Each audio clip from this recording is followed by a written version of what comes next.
I live in the frequency of zero. That's what I call the low artificial hum of the neural dampener pressed against my spine. A sensation that flattens the vibrant scent-heavy world into something clean and manageable, like a gray spreadsheet with perfect rows and no anomalies. Most people experience their bodies as vessels of identity and presence, but to me my body is a security leak that I have to keep permanently offline, a biological vulnerability that could expose everything I've built if I let it broadcast even one corrupted signal. The dampener turns me into a ghost, a beta-shaped shadow that moves through airports and boardrooms without leaving a single trace of what I actually am. And after years of living in this artificial silence, I've started to believe that the hum is the only honest thing about me, because at least it never pretends to be anything other than a machine keeping another machine in check. I'm sitting in the first-class lounge at Incheon watching the alphas through the glass partition, their confident postures and casual territorial displays creating a social hierarchy that I observe with the detached interest of someone studying a different species entirely. There's a cold professional superiority in my invisibility, a satisfaction that comes from knowing I can walk past their genetic aristocracy without triggering even a flicker of recognition, because to them I am nothing, a data point that doesn't register on their biological radar. I settle into seat 1B on the Trans-Pacific flight with my usual routine of noise-canceling headphones and a tablet loaded with encrypted files. But the moment I clip my seatbelt, the hum in my head begins to vibrate with a frequency I've never felt before, like the dampener is trying to compensate for something it wasn't designed to handle. Viktor Kang is in seat 1A,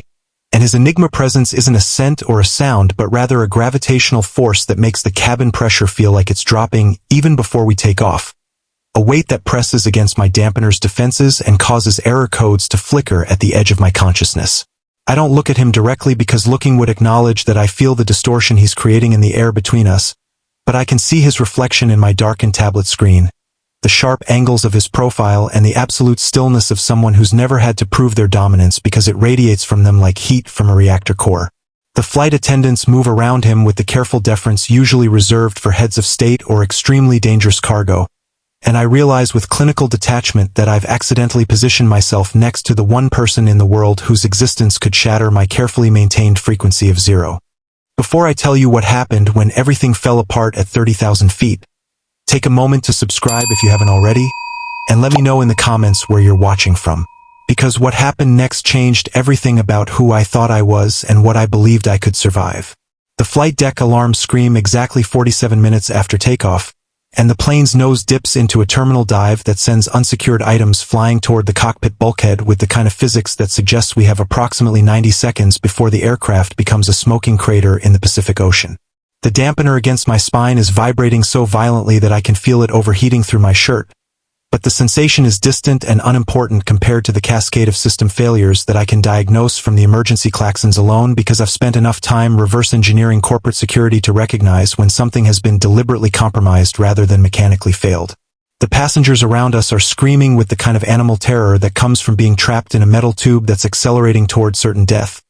But my brain has already shifted into the sharp lethal focus that turns panic into a series of solvable problems with defined parameters and calculable outcomes. I unbuckle my seatbelt and drop to my knees in the aisle, using my tablet's edge to pry open the floor panel that conceals the avionics junction box. Because if this is a cyber-hijack rather than a mechanical failure, then someone has overridden the flight control system, and I'm the only person on this aircraft with the skill set to manually reroute the navigation protocols before we hit terminal velocity. Viktor Kang's hand closes around my waist with enough strength to anchor me against the violent pitch of the aircraft, and I don't waste time questioning why an Enigma crime lord would instinctively stabilize a stranger during a crisis, because his grip is the only thing keeping me from being thrown into the bulkhead while I'm elbow-deep in live electrical systems. The junction box is a nightmare of color-coded wiring that wasn't designed for field repairs, but my fingers move with the kind of muscle memory that comes from years of infiltrating systems that were supposed to be unhackable, isolating the corrupted navigation module and bypassing it with a direct hard line to the backup gyroscope that should give the pilots enough manual control to pull us out of the dive. The dampener against my spine makes a sound like breaking glass and then goes completely silent, and in the sudden absence of that constant hum, I feel my body do something it hasn't done in 6 years, which is to actively broadcast my biological signature into the surrounding air without any technological interference to flatten or disguise what I actually am. The scent that floods the cabin is sharp and electric, like ozone after a lightning strike mixed with the cool clarity of fresh mint. and I watch Viktor Kang's entire body go rigid with a focus that has nothing to do with the plane's trajectory and everything to do with the fact that the ghost sitting next to him just became devastatingly, undeniably real. The aircraft pulls out of the dive with enough force to slam me back against his chest, and his arm tightens around my waist with a possessiveness that suggests the dampener's failure has just made me infinitely more interesting than I was when I was simply a competent stranger who happened to save his life. The cockpit door flies open and Viktor's security personnel flood into first class with weapons drawn. Their alpha instincts clearly responding to the sudden appearance of an Omega sent in an environment where no Omega should exist. But before any of them can reach me, Viktor stands and blocks their approach with his body, while simultaneously reaching back to pull me to my feet. He guides me toward the cockpit with a hand that's still wrapped around my waist. And when we cross the threshold, he closes the door behind us and engages the lock with a deliberate click that makes it very clear he's shielding me from his own guards, rather than protecting them from whatever threat they think I represent. The emergency landing happens 30 minutes later at a private airstrip that appears on no commercial aviation maps, the pilots managing a controlled descent that speaks to their skill at working with compromised systems. My ozone and mint scent continues to broadcast despite my desperate mental attempts to reimpose the dampener's control, and Viktor's presence beside me in the locked cockpit feels less like protection and more like a predator who's decided his newfound prize requires careful handling before he determines exactly what to do with it. The aircraft comes to rest on an industrial runway surrounded by facilities that look more military than civilian, and when Viktor finally unlocks the cockpit door, his security team enters with expressions that make it clear they've spent the entire descent trying to understand why their employer is protecting an unknown Omega instead of following standard protocol for potential security threats. Viktor says something in rapid Korean to his lead security officer, a man with facial scars that suggest he's survived situations where other people didn't, and the way the officer's eyes flick between Viktor and me makes it obvious that whatever orders he just received involve my immediate detainment under circumstances that are being carefully framed as protective escort rather than kidnapping. Two guards position themselves on either side of me with the kind of professional efficiency that suggests they've extracted high-value targets from compromised situations before, and when they guide me down the aircraft stairs toward a waiting convoy of black vehicles, I realize with crystalline clarity that I'm being captured under the guise of security protocol. The disoriented terror that hits me isn't the clean analytical fear I felt during the dive, but rather something more primitive and biological, the kind of panic that comes from being an Omega whose technological camouflage has just been stripped away in front of a room full of alphas who are clearly deciding whether I'm a threat or a prize. The private terminal is more like a fortified bunker than an airport facility, all reinforced concrete and security checkpoints that suggest whoever owns this airstrip does business that requires the kind of privacy that legitimate commerce doesn't need. Viktor walks beside me with a hand on my lower back that looks casual to any observers but feels like a claim of ownership, and when we enter what appears to be a secured briefing room, he dismisses his guards with a gesture that leaves us alone for the first time since the dampener failed. The room is equipped with the kind of surveillance countermeasures that I would normally admire from a professional standpoint, but right now all I can focus on is the fact that Viktor Kang is standing between me and the only exit while looking at me with an expression that combines intellectual curiosity with something far more possessive and infinitely more dangerous. I've been hunting the ghost architect for 3 years, Viktor says in English that carries only the faintest trace of an accent. His voice pitched low enough that it feels like a secret being shared rather than information being delivered. The shadow consultant who restructured the Zhao Syndicate's entire money laundering operation in 48 hours, the digital phantom who bankrupted the Volkov family's semiconductor monopoly with a single algorithmic attack, the invisible strategist who has reshaped the balance of power in the Pacific Rim's underground economy without ever leaving a traceable signature or appearing on a single piece of surveillance footage. I've spent millions trying to identify you, and you've been sitting in seat 1B smelling like ozone and mint while manually rerouting flight systems with the kind of precision that only someone with your specific neural architecture could execute under that level of pressure. The realization that Viktor Kang not only knows exactly who I am but has been actively hunting me for years hits with the force of a second system failure, and I feel my carefully constructed sense of control disintegrating into the understanding that every job I've taken, every corporation I've dismantled, every strategic advantage I've sold to the highest bidder, has apparently been monitored by someone with the resources and patience to wait for me to make a single mistake. My hand moves instinctively to the small of my back where the emergency dampener repair kit should be secured in its hidden pocket, the backup technology that I've carried for 6 years as insurance against exactly this kind of catastrophic exposure. but my fingers find only empty fabric and the sick understanding that someone confiscated my failsafe during the organized chaos of the emergency landing. Viktor's smile suggests he knows exactly what I just discovered is missing. And when he steps closer, the gravitational weight of his Enigma presence makes the air between us feel dense enough to drown in. "You're looking for this," Viktor had said while pulling my dampener repair kit from his jacket pocket. And now that same pocket holds the only technology that could restore my invisibility while I stand in front of a holographic tactical display that represents a test I didn't agree to take but have no power to refuse. The briefing room transforms as Viktor's security team wheels in what appears to be a military-grade projection system, and when the display activates, I'm looking at a three-dimensional representation of a corporate infrastructure map with multiple security layers and redundant failsafes that would take most consultants weeks to fully analyze. Viktor gestures to the glowing network with the confidence of someone who's absolutely certain about the outcome of the test he's administering, and explains that the scenario represents a hostile takeover attempt on one of his subsidiaries currently being executed by the Volkov family using a combination of stock manipulation and cyber warfare that has his entire strategic team deadlocked on how to counter without triggering regulatory investigations. The intellectual pride that surges through me when I look at the tactical display is stronger than the biological panic about my missing dampener. Because despite the terror of being captured and exposed, I'm still fundamentally someone who finds complex strategic problems more compelling than personal safety concerns. I can see the pattern in Volkov's attack almost immediately, the way they're using shell companies to mask the true source of stock purchases while simultaneously deploying distributed denial-of-service attacks designed to look like routine server maintenance rather than coordinated sabotage. And my brain starts calculating countermeasures with the kind of speed that comes from years of dismantling systems that were supposed to be impregnable. "You have 30 minutes to propose a solution that protects my legitimate holdings without exposing the infrastructure that isn't listed on any regulatory filing," Viktor says while settling into a chair that gives him an unobstructed view of both me and the tactical display. "My team has been working on this problem for 6 days, and the best they've managed is a defensive strategy that buys us another week before Volkov secures enough voting shares to force a board restructuring. So if you're actually the ghost architect and not just someone who got lucky with a few high-profile contracts,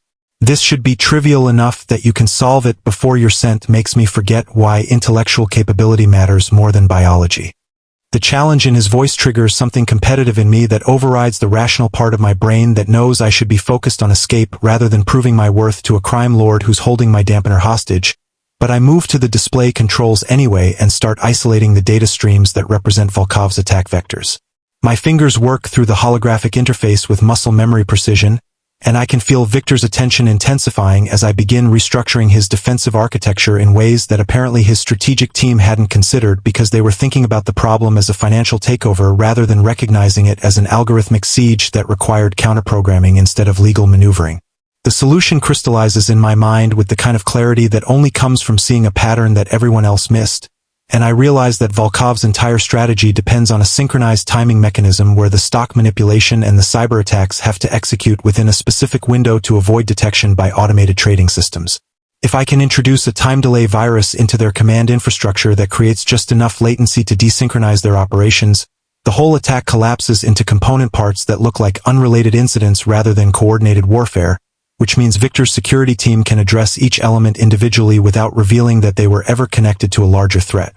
I finished the Counter-Strike architecture in 23 minutes, and when I step back from the display, Viktor is looking at me with an expression that has nothing to do with my Omega biology and everything to do with the fact that I just solved a problem that his entire organization couldn't crack in almost a week. "The clarity of your strategic mind is more addictive than anything your scent could trigger," he says while standing and moving close enough that I can feel the gravitational weight of his Enigma presence pressing against my consciousness. "I've built an empire by identifying assets that other people undervalue, and you're the rarest kind of weapon because you can dismantle structures that were designed to be permanent, which means keeping you hidden behind a dampener would be like buying a masterpiece and storing it in a vault where no one can appreciate what makes it valuable." The compliment should feel like victory but instead registers as a different kind of trap, because Viktor Kang just made it very clear that he values my intellect enough to want me visible and accessible rather than anonymous and protected, which means the dampener repair kit he's holding represents a choice I might not actually get to make about whether I want to return to the safety of being nothing. The briefing room door opens and one of Viktor's security officers announces that dinner is prepared in the executive suite, and Viktor gestures for me to walk ahead of him with the kind of casual command that suggests he's already decided I'm staying whether I agree or not. The executive suite turns out to be a penthouse-level space with floor-to-ceiling windows that overlook the private airstrip, and the table is set with the kind of attention to detail that makes it clear Viktor treats even business dinners as exercises in demonstrating power through aesthetic precision. I'm halfway through explaining how the time delay virus would propagate through Volkov's command structure when a red dot appears on my chest with the clinical precision of a laser sight, and Viktor's body moves between me and the window with reflexes fast enough that the bullet hits his shoulder instead of my heart. The security response is immediate and overwhelming, with Viktor's team flooding the executive suite and establishing a defensive perimeter, while medical personnel appear with the kind of speed that suggests they were already on standby for exactly this scenario. Viktor barely acknowledges the bullet wound bleeding through his jacket, his primary concern apparently focused on ensuring I'm unharmed, while his security chief barks orders in rapid Korean about securing the airstrip perimeter and identifying the sniper's position. The fact that someone just attempted to assassinate me less than 6 hours after my dampener failed suggests that my exposure wasn't the random consequence of a system malfunction, but rather a calculated move by someone who knew exactly when and how to strip away my technological camouflage, and the professional paranoia that's kept me alive for 6 years starts screaming that nothing about this situation has been accidental. Viktor's people move me to a reinforced safe room deeper in the terminal facility, while he receives medical attention that he clearly considers an irritating interruption to more important concerns, and once we're secured behind blast doors thick enough to withstand military-grade explosives,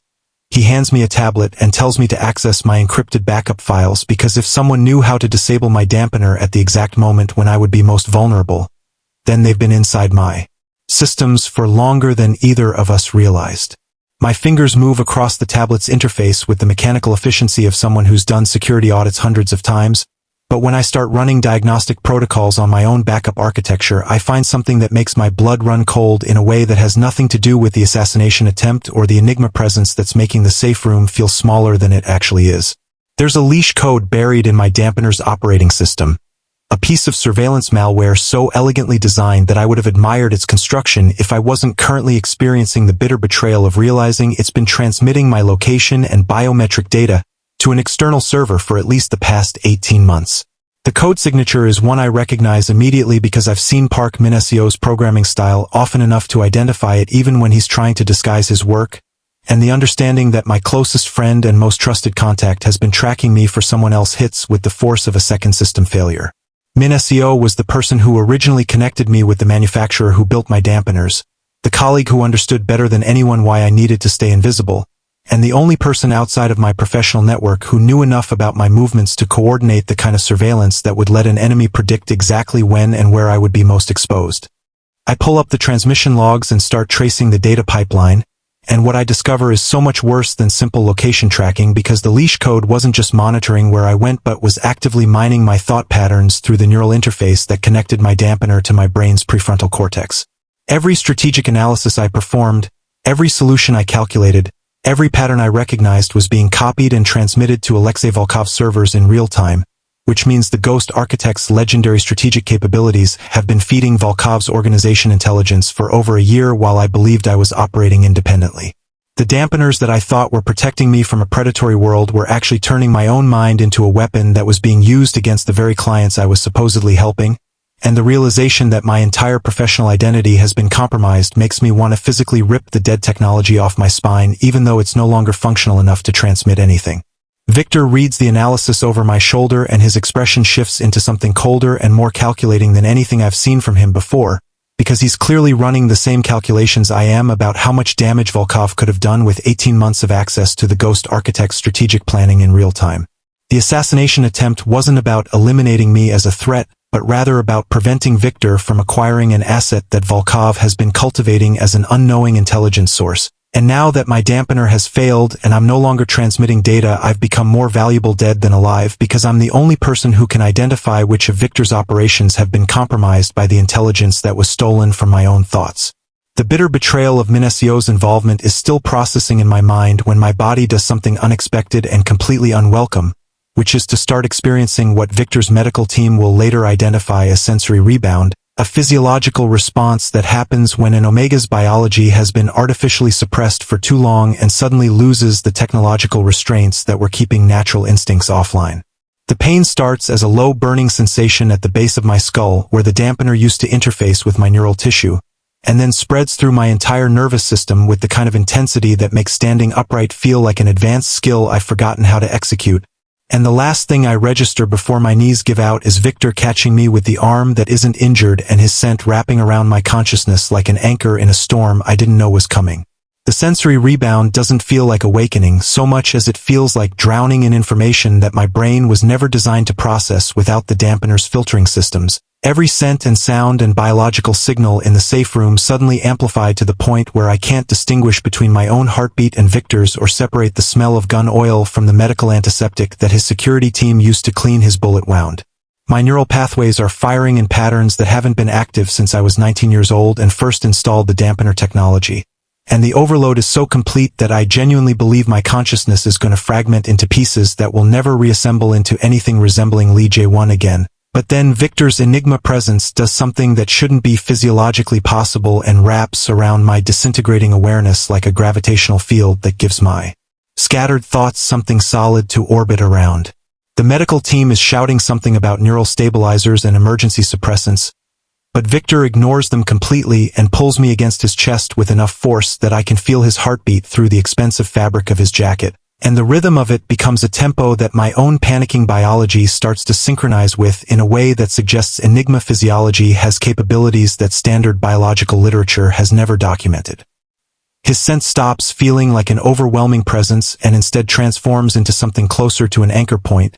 a fixed coordinate in sensory space that lets me start categorizing and organizing the flood of information that was threatening to erase my ability to think coherently. And I realize with a clarity that cuts through the fever that Viktor Kang is actively using his Enigma nature to ground my collapsing Omega instincts in a way that's far more intimate than anything physical could ever be. The connection between us isn't just biological compatibility but rather something that feels like two complex systems recognizing that they were designed to interface with each other at a level that goes beyond basic alpha-omega dynamics. And when Viktor speaks, his voice seems to resonate directly in my consciousness rather than traveling through normal auditory channels. Your mind is trying to rebuild neural pathways that have been dormant for 6 years, he says with a certainty that suggests he's experienced this kind of stabilization protocol before, and the architecture of your thoughts is too complex to reorganize without an external framework to prevent total systemic collapse, which means you need to stop fighting my presence and let your biology use my Enigma nature as a structural template until your own systems can reestablish baseline functionality.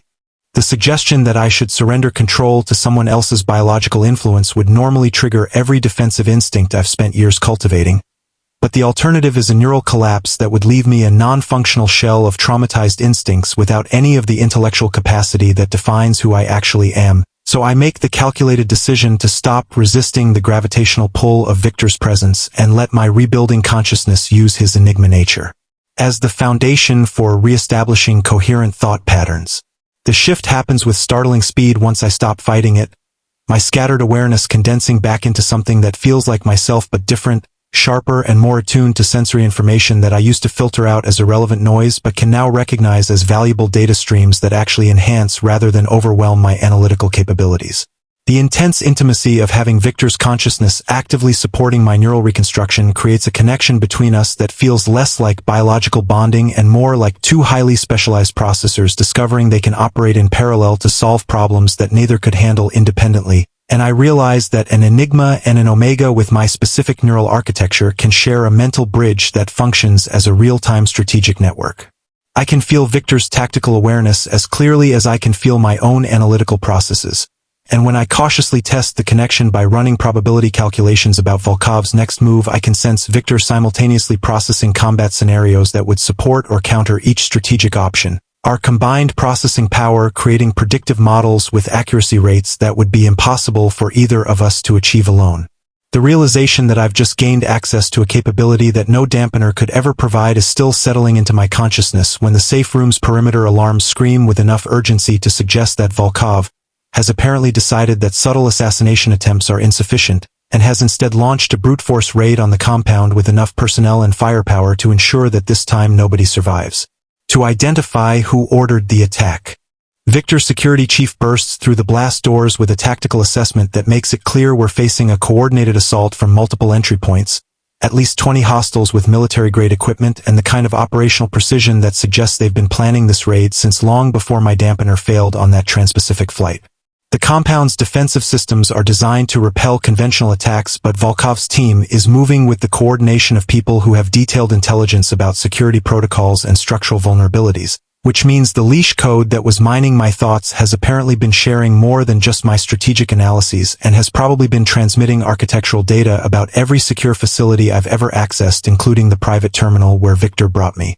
After the emergency landing, Viktor starts issuing combat orders with the calm efficiency of someone who's defended territory against overwhelming force before, but I can feel through our newly established mental bridge that he's calculating survival probabilities that are far lower than what he's projecting to his security team, and the understanding that we're likely going to die in this reinforced bunker unless someone dramatically shifts the tactical parameters makes my brain do what it does best, which is to recognize patterns that other people miss and identify leverage points in systems that were supposedly designed to be impregnable. The compound isn't just a physical structure with walls and blast doors, but rather a fully integrated smart facility with automated systems that control everything from climate management to security surveillance.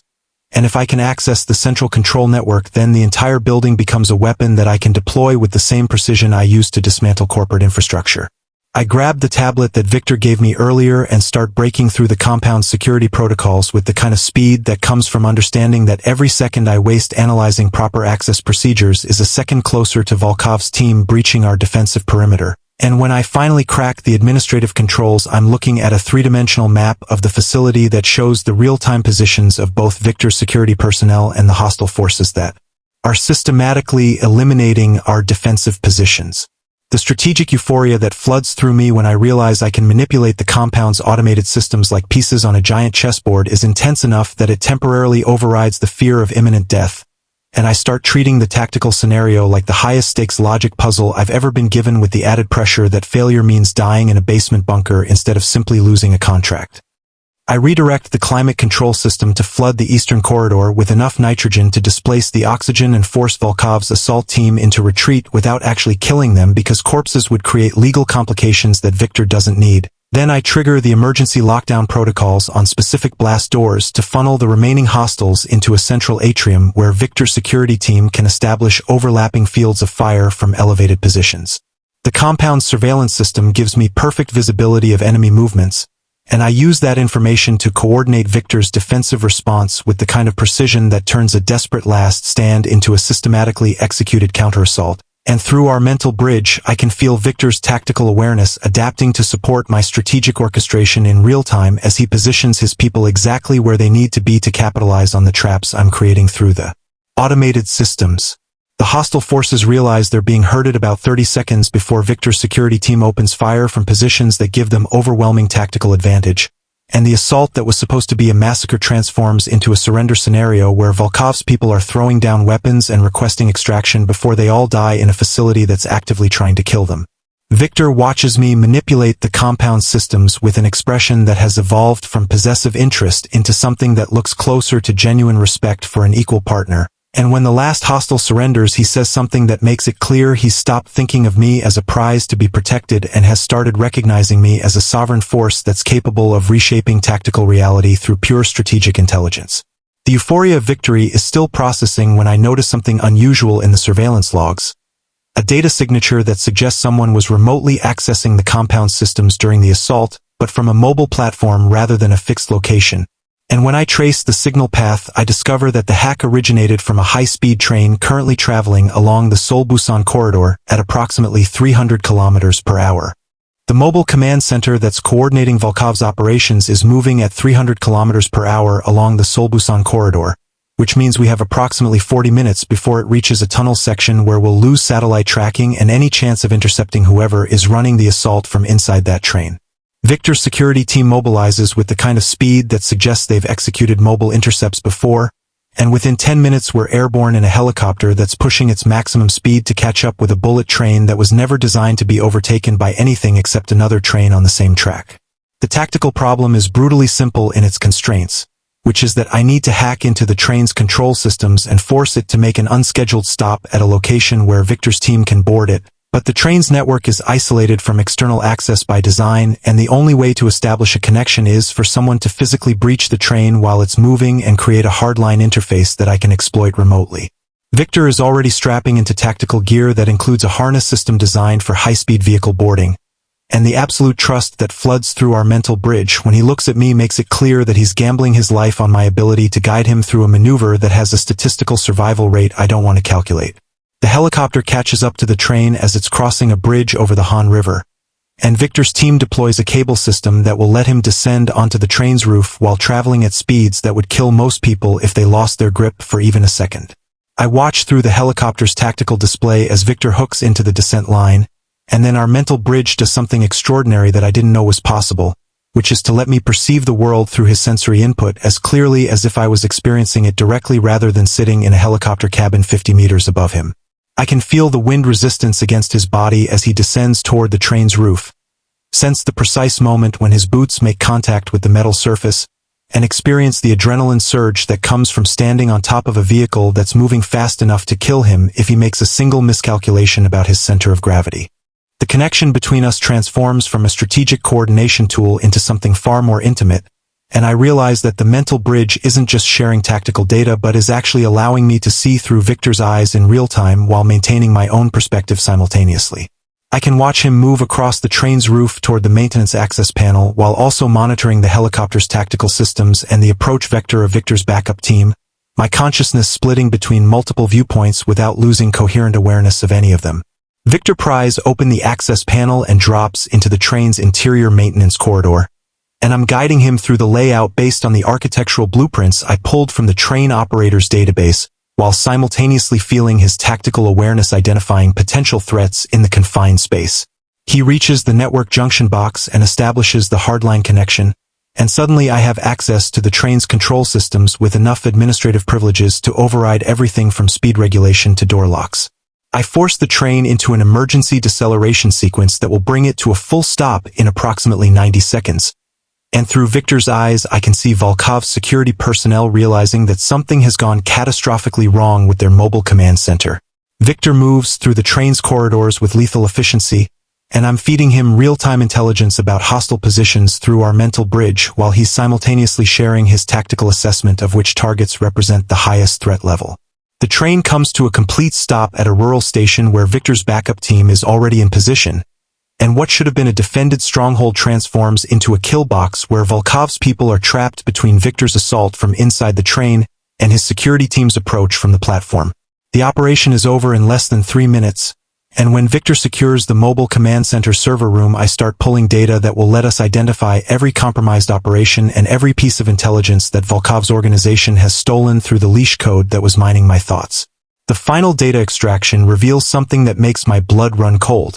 which is that Volkov isn't just trying to steal Viktor's assets, but is actively preparing to execute an irreversible deletion protocol that will erase the entire financial infrastructure of Viktor's conglomerate in approximately 6 hours. And the only way to stop it is to physically access Volkov's primary server facility before the deletion cascade becomes unstoppable. Volkov's primary server facility is located in a decommissioned semiconductor plant outside of Incheon, the kind of industrial fortress that was designed to protect proprietary technology from corporate espionage and has since been repurposed to house the digital infrastructure of an organization that needs military-grade security for operations that can't survive regulatory scrutiny. We arrive with less than 4 hours before the deletion cascade becomes irreversible, and Viktor's security team establishes a perimeter while I'm already running penetration protocols on the facility's network defenses that are significantly more sophisticated than anything I encountered on the train's mobile command center. The problem is that Volkov's servers aren't just protected by conventional cybersecurity, but are operating on a closed-loop system that has no external network connection,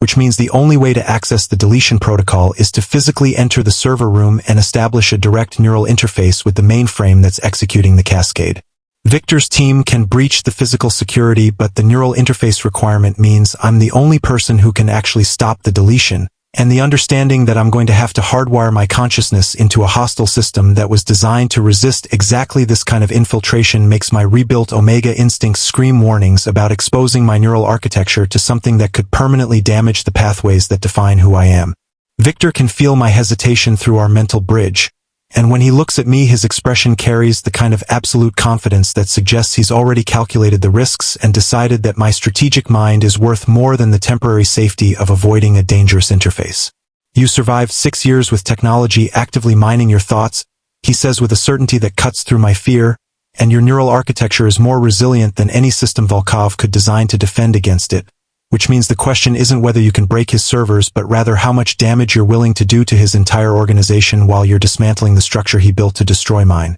We breached the server facility with the kind of overwhelming force that turns security checkpoints into temporary obstacles, and when we reached the mainframe room, I'm looking at a neural interface chair that's clearly designed for long-term connections rather than the emergency hardwire that I'm about to attempt. I settle into the chair and attach the interface leads to the neural ports at the base of my skull where my dampener used to connect, and the moment the system establishes connection, I feel Volkov's server architecture flood into my consciousness with enough complexity that it would take a normal consultant months to fully map the infrastructure I'm perceiving in real time.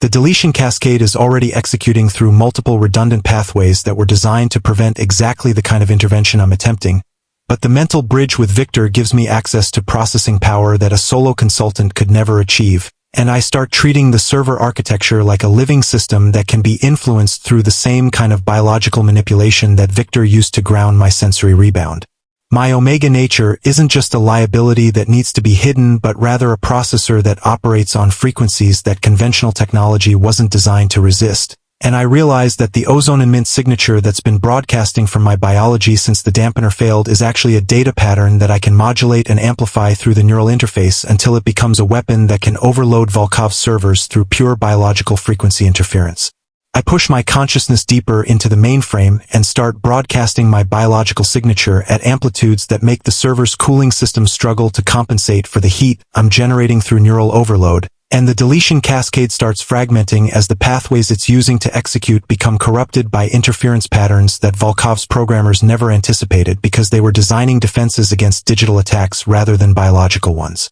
The godlike power that floods through me when I realize I can reshape Volkov's entire server architecture through nothing but the strategic application of my own neural frequency is intense enough that it temporarily overrides every instinct that's been telling me my omega nature is something that needs to be suppressed or hidden, and I understand with absolute clarity that the Ghost Architect's legendary capabilities weren't achieved despite my biology but rather because my neural architecture processes information at frequencies that conventional systems can't match or defend against. The deletion cascade collapses completely when I introduce a feedback loop that turns Volkov's own redundancy systems into the mechanism that propagates the corruption I'm generating through biological interference, and within 90 seconds the mainframe is displaying error messages that indicate total systemic failure across every server that was connected to the deletion protocol. I disconnect from the neural interface with the kind of confident precision that comes from knowing I just neutralized a threat that was supposed to be unstoppable. And when Viktor helps me out of the chair, his expression carries something that looks closer to awe than the possessive interest he showed when he first discovered who I was.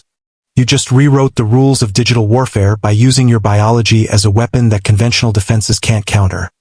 Viktor says while we're walking out of the server facility that now contains nothing but dead hardware and corrupted data. I need you to draw the blueprints for what we're going to build together, because an Enigma with tactical awareness and an Omega architect who can weaponize biological frequencies is a combination that could reshape the entire Pacific Rim's power structure if we're strategic about how we deploy what we just discovered you're capable of achieving. 6 months after the server facility breach, I'm standing in the executive suite of the Soul Spire wearing a suit that costs more than my entire year's salary used to be and no technological camouflage whatsoever.